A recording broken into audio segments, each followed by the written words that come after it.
Hari ini kita akan bicara tentang satu tema dan kita akan belajar, dalam 1 bulan ini kita akan belajar tentang tema yang namanya compassion. Dalam bahasa aslinya compassion itu bicara tentang mercy, bicara tentang generosity, bicara tentang sympathy. Jadi dalam hari ini kita mau belajar tentang compassion, belajar dari Tuhan Yesus, belajar dari sumbernya. Dan ada satu cerita yang mungkin bisa kita belajar banyak dari situ. Tapi sebelumnya saya mau kasih lihat satu orang penulis yang luar biasa, saya suka sekali dengan tulisannya, namanya Zig Ziglar. Dia bilang begini, you will get all you want in life if you help enough other people get what they want. Ini sedikit manipulatif dan saya nggak setuju banget dengan Zig Ziglar untuk urusan ini. Karena dia bilang kita akan dapat segala sesuatu yang kita pengen dalam kehidupan ini kalau kita bantu cukup banyak orang. Menurut saya bukan begitu seharusnya. Ada quotes yang lain dari kitab Mazmur dari Raja Daud bilang bahwa generous gets it all in the end. Bahwa orang yang murah hati, orang yang baik, orang yang penuh dengan compassion akan dapat semuanya di akhir nanti. Jadi bukan karena kita tolongin orang, tetapi orang yang generous bakal dapat segala sesuatunya nanti di akhir. Tapi orang yang pelit, stingy people is cut off at the pass. Sambil jalan akan kepotong. At the end of the day dia nggak dapat apa-apa. Ya hari ini kita mau belajar sesuatu. Coba bilang sama sebelah kirinya, dia bakal ngomongin soal kamu. Dia bakal ngomongin soal kamu hari ini, ya. Hari ini saya akan bicara tentang yang begini, belum pernah kita lihat. Judul khotbah saya hari ini adalah yang begini, belum pernah kita lihat. Ada satu film tahun 2009 namanya The Blind Side.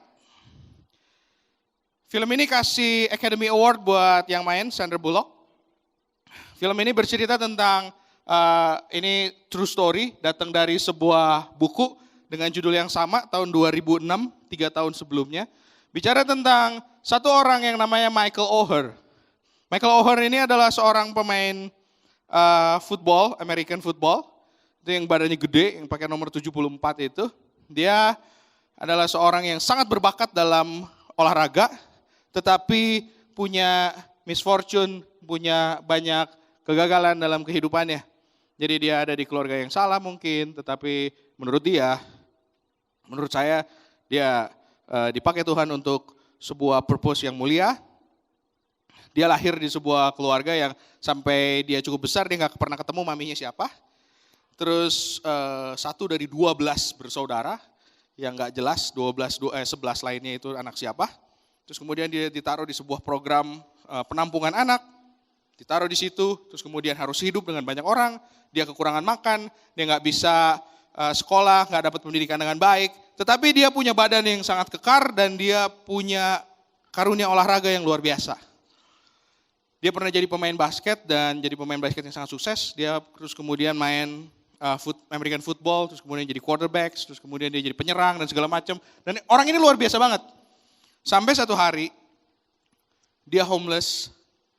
Dia harus pergi dari tempat penampungannya, dia nggak tahu mau pergi kemana. Kemudian dia mulai tinggal di rumah pelatih, di rumah teman, di rumah siapa. Dia pindah dari satu rumah ke rumah yang lain sampai 10 rumah. Setelah rumah yang ke-10, terus kemudian dia tidur di lapangan olahraga di sekolah dia. Dia tidur di situ dan ketahuan oleh satu orang, perempuan, anak dari keluarga Tuoi.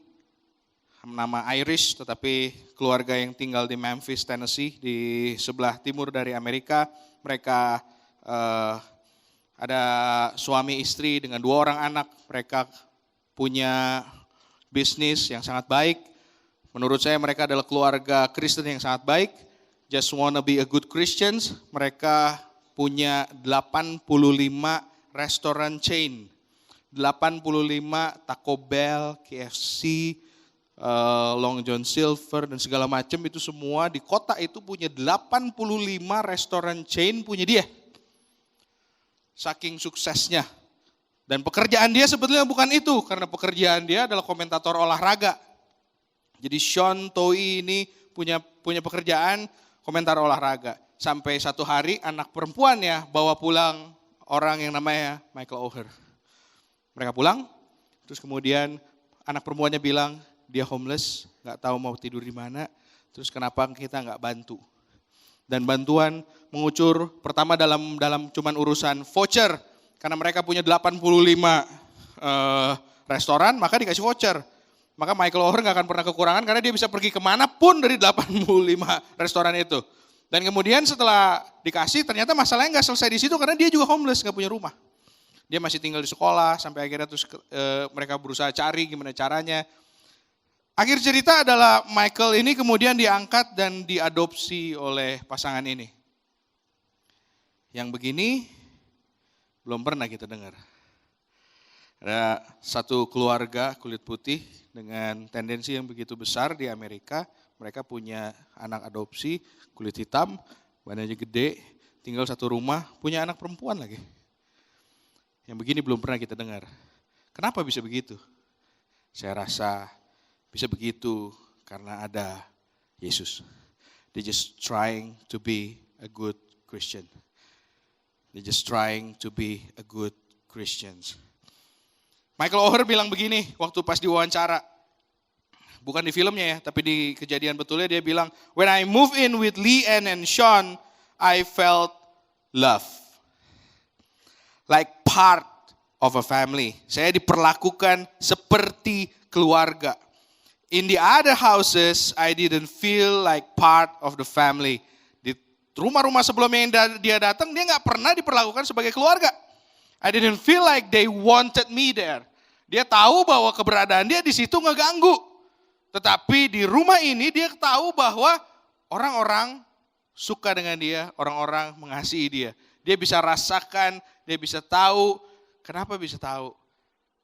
Saya rasa dia bisa tahu karena as long as Jesus is in the house, everything is going to be fine. Kalau ada Yesus di rumah, maka segala sesuatu akan berlangsung baik. Ada sebuah cerita yang kita tahu, sama-sama kita tahu, ada seorang pemimpin daerah di Jakarta sana, yang hari ini sudah tidak memimpin lagi. Terus kita begitu kagum dengan apa yang dia buat, begitu kagum dengan semua sepak terjangnya. Menurut saya yang dia lakukan adalah satu hal, he's just trying to be a good Christian. Dia cuma coba untuk melakukan apa yang Tuhan minta. Dia cuma coba untuk melakukan apa yang Tuhan bilang. Bahwa compassion, kasih, murah hati, generous dong. Dan dia berusaha untuk lakukan itu. Terus kemudian kita jadi kenal dia. Kita jadi tahu, wow itu orang baik banget. Dia gak baik, dia cuma he's just trying to be a good Christian. He's just trying to follow Jesus. Dan kalau kita mau belajar compassion, maka hari ini saya mau ajak kita semua untuk baca satu bagian firman Tuhan. Dan mari kita belajar compassion dari sumbernya. Ada satu bagian firman Tuhan, saya akan bacakan satu perikop, Markus 2 ayat yang pertama. Judulnya adalah orang lumpuh disembuhkan. Ini cerita tentang orang lumpuh yang digotong naik ke atas atap, kemudian diturunkan oleh 4 orang. Kemudian sesudah lewat beberapa hari, waktu Yesus datang lagi ke Kapernaum, dia harus pindah ke Kapernaum karena dia tidak disukai di Galilea dan dia tidak disukai di tempatnya. Kemudian dia harus pindah dan kemudian dia set a new base camp, markas yang baru di tempat di Kapernaum. Tersiarlah kabar bahwa ia ada di rumah. Rumah siapa? Ya teolog beranggapan bahwa ini rumahnya Yesus atau rumahnya Petrus. Tapi doesn't matter itu rumah siapa. Pokoknya dia ada di rumah. As long as Jesus is in the house, everything is going to be fine. Maka datanglah orang-orang berkerumun sehingga tidak ada lagi tempat. Bahkan di muka pintu pun tidak, saking penuhnya. Sementara ia memberitakan firman kepada mereka, ada orang-orang datang. Membawa kepadanya seorang yang lumpuh digotong oleh 4 orang. Tetapi mereka tidak dapat membawanya kepadanya karena orang banyak itu. Lalu mereka membuka atap yang ada di atasnya. Sesudah terbuka mereka menurunkan tilam. Tempat orang lumpuh itu terbaring. Ketika Yesus melihat iman mereka, dia gak lihat iman si lumpuh aja, tapi dia juga lihat iman 4 orang itu. Berkatalah ia kepada orang lumpuh itu, hai anakku, dosamu sudah diampuni. Tetapi di situ ada juga duduk beberapa ahli Taurat. Ahli Taurat ikut masuk ke rumah Yesus. Mereka berpikir dalam hatinya, mengapa orang ini berkata begitu? Ia menghujat Allah, siapa yang dapat mengampuni dosa selain daripada Allah sendiri? Tetapi Yesus segera mengetahui dalam hatinya bahwa mereka berpikir demikian. Lalu ia berkata kepada mereka, mengapa kamu berpikir begitu dalam hatimu? Manakah lebih mudah mengatakan kepada orang lumpuh itu dosamu sudah diampuni, atau mengatakan bangunlah, angkatlah tilammu dan berjalan. Supaya kamu tahu bahwa di dunia ini anak manusia berkuasa mengampuni dosa. Berkatalah ia kepada orang lumpuh itu, kepadamu kukatakan, bangun, angkat tempat tidurmu, pulang ke rumahmu. Dan orang itu pun bangun, segera mengangkat tempat tidurnya dan pergi keluar. Di hadapan orang-orang itu semua orang lihat. Sehingga semua orang takjub lalu memuliakan Allah. Katanya, yang begini belum pernah kita lihat. Yang begini belum pernah kita lihat. Apa yang terjadi adalah kalau kita taruh Yesus di rumah, Jesus attract. Sebelum kita belajar tentang compassion, mari kita belajar ke sumbernya. Yesus adalah sumber dari segala sesuatu. Dan kalau kita bicara tentang compassion, Jesus will attract. Dia yang jadi daya tarik dari segala sesuatu. Kalau kita taruh Yesus di tengah-tengah, everything revolve around Jesus, maka everything gonna be fine. Semua akan baik-baik aja. Kita akan jadi orang yang baik, kita akan melakukan segala sesuatu yang baik kalau Yesus ada di rumah. Rumah itu bicara tentang, bukan cuma bicara tentang apa yang bentuknya rumah, tetapi rumah juga bicara tentang kita punya hubungan dengan Tuhan, karena Tuhan bilang bahwa tubuh ini adalah bait suci. Ini adalah bait Roh Kudus. Rumah juga bicara tentang the house of God. Rumah juga bicara tentang rumah kita, tentang komunitas kita, tentang iCare kita, tentang dimanapun kita ditaruh. Kalau kita taruh Yesus di dalam situ, maka segala sesuatu akan baik-baik aja. Problemnya begini, kita seringkali lupa bahwa nggak ada Yesus di situ. Kita seringkali lupa bahwa ternyata yang ada di dalam sana bukan Yesus, tetapi kita sendiri. Kita hidup di zaman yang cukup unik. Saya cukup ngikutin perkembangan dari handphone dan teknologinya, perkembangan komputer dan teknologinya. Perkembangan handphone itu berhenti beberapa waktu yang lalu. Udah nggak ada perkembangan lagi. Mereka cuma ngegedein RAM, ngegedein prosesor, nothing's change. Nggak ada. Tahu apa yang berubah? Yang berubah adalah bagaimana cara kita motret dari kamera depan dengan lebih baik. Ya nggak? Iya, karena nggak ada yang berubah, yang lain-lainnya semua tetap sama. Cuman kameranya aja berubah, kameranya jadi lebih bagus. Kenapa lebih bagus? Karena kita ditaruh sebagai pusat dari segala sesuatu. Kita berusaha untuk taruh diri kita sebagai sumbernya. Kita berusaha untuk punya foto yang terbaik, gimana caranya bisa selfie lebih bagus. Kan lucu banget. Itu sebenarnya handphone dipakai telepon apa dipakai foto? Kalau dipakai foto harusnya dari baliknya, ini dari depannya. Jadi udah macam-macam banget. Kenapa? Karena kita hidup di society yang sama sekali nggak perhatiin sumbernya siapa. Nggak lihat orang itu siapa. Kita cuma perhatiin untungnya apa buat saya. Saya dapat apa? Saya dapat apa? Untungnya apa buat saya? Sehingga kita selalu tentang kita, tentang kita, tentang kita. Ada satu orang yang mungkin, saya percaya bahwa true compassion brings the attention to Jesus. Kalau kita mau belajar true compassion, maka ini akan selalu mengarahkan kita punya perhatian ke satu nama, namanya Yesus. Bukan kepada kita. Bukan ke masalah kita, ke bentuknya kita, pokoknya jadi bukan kita pusat dari semua ini. Everything doesn't resolve around us. Bukan segala sesuatu itu kita pusatnya adalah Yesus. True compassion brings the attention to Jesus. Siapa pusat dari semua itu? Kita semua, kalau saya kasih tahu satu buah nama, Mordecai Ham. Ada yang tahu siapa itu Mordecai Ham? Ada yang tahu? Nggak ada yang tahu.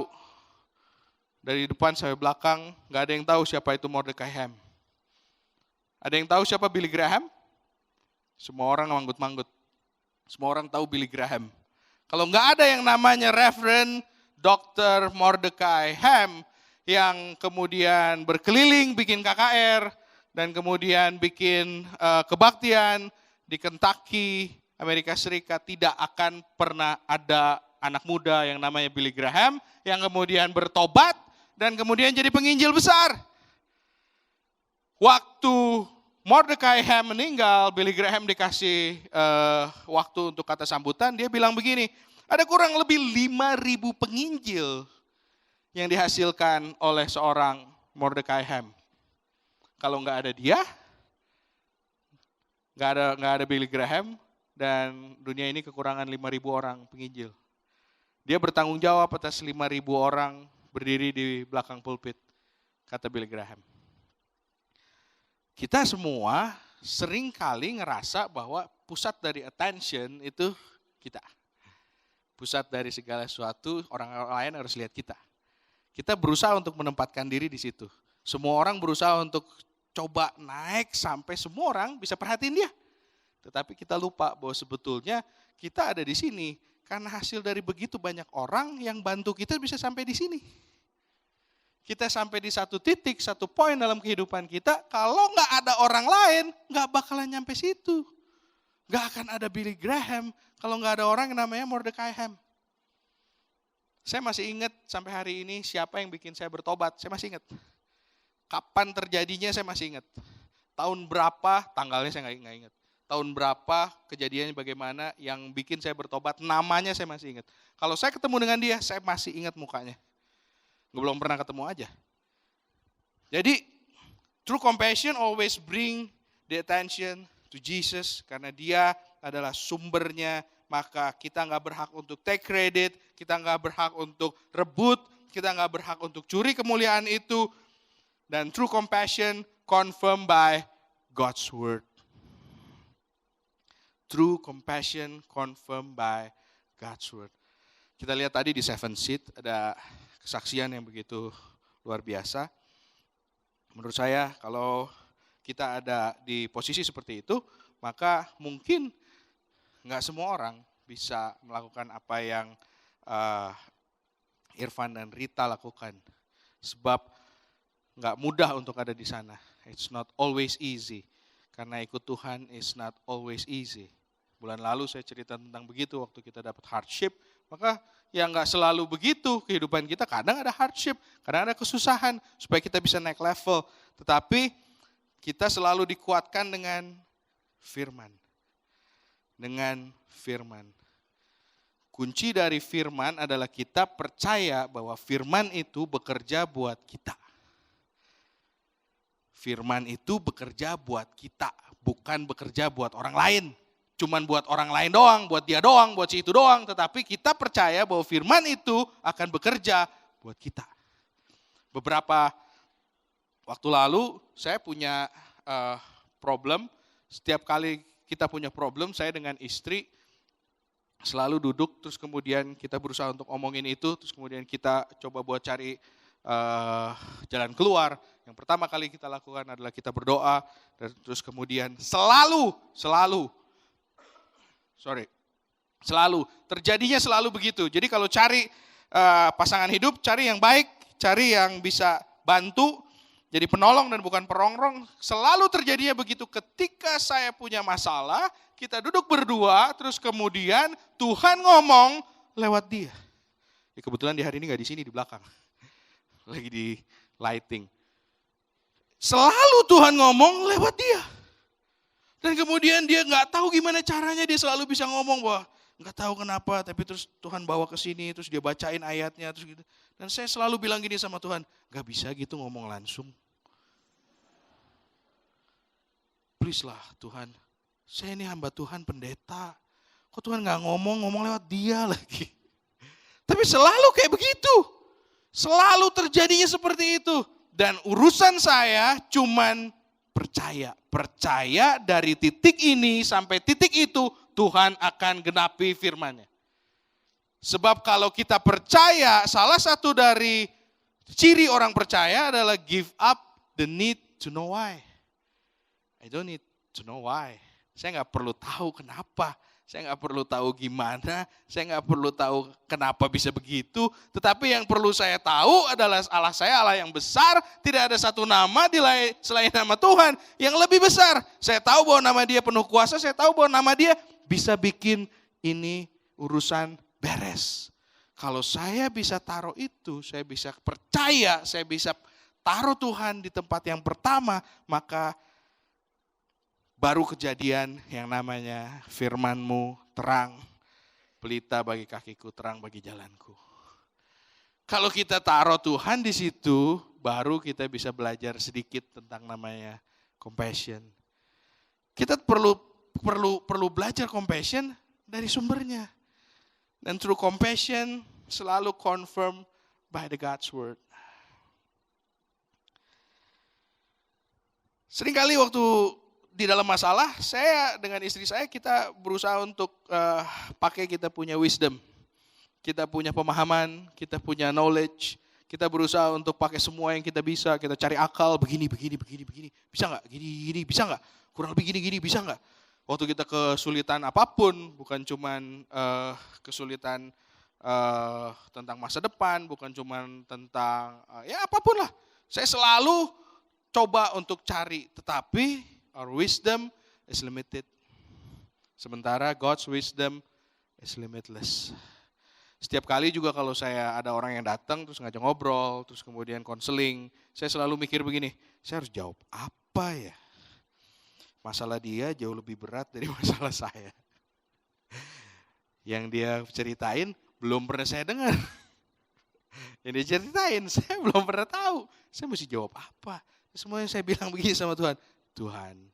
Tuhan yang tahu, maka your wisdom yang limitless itu yang akan jawab dan saya bisa ngomong sama itu orang. Sebab kalau kita andelin diri kita sendiri, sebab kalau kita taruh diri kita di situ, sebab kalau kita berusaha untuk ngandelin diri kita sendiri dan hanya taruh diri kita di tengah-tengah, maka everything is not going to be okay. Kenapa satu keluarga yang namanya The Toy itu terus bisa-bisanya ngambil adopsi seorang anak yang dia nggak tahu, dia nggak pernah tahu loh itu rekornya gimana, dan bahkan dalam ini bisa di Google nanti jangan sekarang, di Michael O'Hare itu ternyata punya catatan kriminal. Sekarang nih. Karena sekarang dia umurnya udah cukup tua, sekarang lagi free agent, jadi udah baru aja dilepas dari dia punya klub yang lama, dan dia free agent. Dulu dia sempat jadi pemain yang terbaik, dan dia bukan orang yang punya temperamen baik. Kok bisa-bisanya keluarga itu tiba-tiba langsung terima? Ya karena dia punya God's wisdom. Dia nggak andelin diri dia sendiri, dia tahu bahwa hari itu there's Jesus in the house. If Jesus is in the house, everything is going to be okay. Everything is going to be fine. Karena dia tahu kalau dia jalan sama Tuhan, maka anak ini juga akan baik-baik aja di rumahnya. Seringkali kita nggak taruh Yesus di tempat seharusnya. True compassion breaks limitation. Dari banyak dari kita tahu, kita semua sadar bahwa diri kita ini banyak banget limitation, kita ini sangat terbatas, manusia ini sangat terbatas. Dan limitation itu juga dialami sama orang yang lumpuh tadi. Dia berusaha untuk bisa masuk, dia berusaha untuk bisa sembuh, dia tahu kalau dia masuk itu akan sembuh. Dia tahu banget, gak tahu kenapa, tapi dia tahu kalau dia masuk ke rumah itu dia bakal sembuh. Sehingga terus kemudian dia punya 4 orang yang bantuin dia, 4 orang yang bisa bantuin dia. Terus kemudian mereka bisa ambil, naik ke atas, bongkar atap, turunin. Limitation will bring creativity. Kita punya keterbatasan akan bikin kita jadi makin kreatif. Kuncinya itu temuin dulu 4 orang itu. Kalau kita sakit, kita harusnya punya orang-orang yang ada di sekeliling kita yang bisa bantu kita jadi lebih baik, yang bisa bantu kita untuk bisa cari Tuhan. Bukan terus kemudian ada 4 orang yang bantuin kita lebih jauh daripada Tuhan. Saya punya satu kelompok dari semua grup chat itu yang paling menarik buat saya. Kenapa? Kalau di situ ada bunyi, saya akan lihat. Itu satu-satunya grup chat yang walaupun isinya ngalor ngidul kemana-mana, tapi nggak pernah saya mute. Kalau yang udah alumni apa, aduh ampun ya, sorry kalau di sini ada teman saya alumni dari mana-mana, udah pasti saya mute lah. Tapi kalau grup chat yang itu saya nggak pernah mute. Kenapa? Kenapapun yang terjadi di situ, buat saya itu penting. Kenapa? Mereka adalah 4 orang yang akan bantu saya kemanapun, apapun yang terjadi dengan saya, mereka adalah 4 orang yang bisa gotong saya naik dan turunin saya di depan kaki Tuhan. Kita perlu punya orang-orang yang kayak gitu. Surround yourself with good people. Surround yourself with good counsel. Orang-orang yang bisa bantu kita, orang-orang yang bisa tolong kita waktu pas kita jatuh. Orang-orang ini bisa bantu kita bangun. Waktu pas kita gagal, orang-orang ini bisa bangun semangat kita lagi. Waktu pas kita ada masalah, orang-orang ini bisa bantuin. Nah, kita perlu punya orang-orang kayak gitu. Sebab orang yang sakit di kitab Markus ini, dia punya 4 orang. Saya nggak ngerti kenapa 4, karena buat Chinese 4 jelek, tapi saya percaya bahwa ini 4, so kalau 3 dia turunin orang ke situ jatuh bos, ya nggak stabil. Kenapa 4? 4 orang pegang 4 sudut, dia turunin pas, firm. Dia bisa begitu kuat dan bisa begitu steady turun dari atas sampai bawah. Dan waktu pas Yesus lihat 4 orang itu turunin ini orang sakit, dia sama sekali nggak marah, nggak marah loh. Enggak marah loh. Yang Yesus lihat adalah mereka punya keterbatasan, bikin mereka lebih kreatif. Keterbatasan mereka bikin mereka unite. Mereka jadi lebih unite, lebih kompak. Kalau udah terbatas terus udah gitu malah ribut, ya problem. Kalau punya keluarga, punya hubungan keluarga, hubungan apapun, siblings or whatever, kalau udah lagi keterbatasan, punya masalah, malah nggak kompak. Ya hari ini firman ini buat saudara. Kalau kita di tengah-tengah keterbatasan itu akan bikin kita lebih unity. Will bring unity, will bring courage. Keterbatasan kita akan kasih kita keberanian. Mereka berani-beraninya bongkar itu rumah, nggak tahu rumah siapa. Itu rumah, teolog beranggapan kalau nggak rumah Petrus, ya rumah Yesus yang Yesus sewa untuk jadi markas di Kapernaum. Berani-beraninya mereka bongkar dan kemudian mereka nurunin orang dari situ. Yang Yesus lihat, Yesus melihat keterbatasan, bring courage. Dan keterbatasan brings out faith. Ada iman di situ. Mereka yakin banget mereka bongkar atap nggak bakal dimarahin. Mereka yakin banget bongkar atap, turunin orang, ini pasti pulang. Kalau enggak naikin lagi loh. Iya kan? Orangnya rame katanya. Penuh, gak bisa keluar, gak bisa kemana-mana. Kalau dia gak sembuh, mereka kudu dinaikin lagi. Mereka yakin banget ini waktu masuk bakal sembuh. Keterbatasan kita akan mendorong kita akan trigger kita punya iman. Keterbatasan kita akan men-trigger kita punya pemahaman. Jadi waktu pas kita ngadepin tembok, maka ini yang perlu kita ingat. Ini yang perlu kita ingat. Our limited body, our limited knowledge, our limited mind akan bring out creativity, will brings out unity, will brings out courage, will brings out faith. Dan yang terakhir, true compassion itu will bring Jesus closer. Kita belajar bahwa true compassion itu ternyata hadir untuk buat Yesus jadi lebih dekat dengan kita. Bikin Yesus jadi lebih dekat. Kalau atap ini dibolongin sekarang, ini barisan tengah bubar nih. Semua lari ke pinggir. Tapi waktu rumah itu dibolongin, itu gak bikin Yesus lari dan gak bikin Yesus keluar. Gak terus kemudian dia bilang, semua keluar, kita pindah karena rumahnya dihancurin. Tapi dia terus kemudian mendekat dan kemudian dia bilang, kamu dosamu sudah diampuni. Apa yang kamu lakukan sudah diampuni. Kenapa dia bilang begitu? Karena dia tahu yang pertama kali perlu dia dengar, orang sakit ini dengar adalah dosanya diampuni. Karena dia tahu banget Itu adalah tujuan dia masuk situ. Setelah itu, kedua yang dia bilang adalah, kamu pulang, angkat tilam, pulang. Kenapa nggak tilam itu ditinggalin di situ? Di banyak KKR kita lihat ada barisan kursi roda. It's like a trophy. Kalau di tengah-tengah KKR ada orang disembuhkan, kursi roda ditinggalin as a trophy. Oh, berhasil, pembicaranya luar biasa. Karena dia bisa bikin orang dari datang pakai kursi roda, sekarang pulang nggak pakai kursi roda. Tapi Yesus bilang bawa pulang. Karena apa yang kamu lakukan tadi itu akan harus kamu ceritain from generation to generation. Apa yang kamu lakukan, apa yang kamu lihat tadi, apa yang kamu alami ini bisa kamu ceritain dan jadi kesaksian buat banyak orang. Sehingga tilam ini akan jadi saksi buat banyak orang. Bahwa ada nama yang jauh lebih besar di atas segala nama yang bisa bikin dia lumpuh bisa jalan.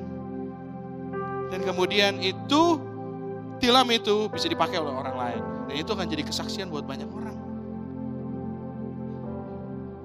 So yang perlu kita lakukan adalah, kalau kita mau belajar sedikit compassion.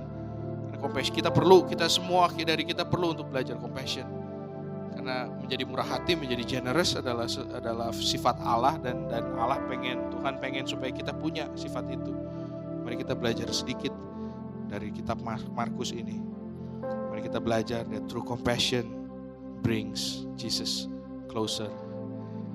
It's not about you, it's about Him.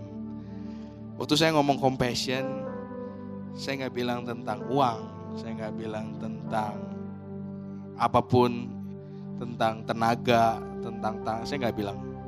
Tapi compassion is a matter of heart. If Jesus is in the house, everything is going to be fine. Jadi waktu Yesus ada di sini, segala sesuatu akan baik-baik aja. Kita belajar itu dulu. Setelah itu baru kita naik ke level yang lebih tinggi. Sebab compassion, true compassion will bring Jesus closer. Dan 4 orang itu yang bantu, 4 orang itu yang nolongin. May the cycle never ends. 4 orang ini juga bakal keluar dan cerita ke banyak orang. You know what? Gue bantuin si itu, terus kemudian masuk, hancurin atap. Nah, Yesus gak marah. Dia malah menghargai iman kita. Terus malah kita semua diberkati. Dan aku lihat orang yang lumpuh tadi jalan. May the cycle never ends. God help you, you help others. Kayak tadi video 7 Seat dari Rita, kita bisa lihat. Saya nggak bisa bayangin apa yang ada di kepalanya Rita waktu pas dia lihat bayinya open heart surgery. Open heart surgery itu ini dibuka. Saya nggak bisa bayangin apa yang ada di perasaannya waktu itu. Terus udah gitu dia masih dapat setelah open heart surgery, dia masih harus ada surgery berikutnya di paru-parunya. It's like wow. Tapi waktu dia cerita di sini, ini adalah tujuan 7 Seat, video 7 Seat tadi adalah tujuan kenapa Tuhan biarin dia lewatin itu semua. Sebab dari lihat video dia, kita jadi tahu bahwa hey, there's a big God that will answer your prayer, yang bakal jawab kita punya problem, kita punya masalah, kita punya doa. And prayer works. Kita ini adalah orang-orang yang akan dikasih the impossible things. Segala sesuatu yang tadinya gak pernah kepikir. Segala sesuatu yang gak pernah kita lihat. Yang begini belum pernah kita lihat.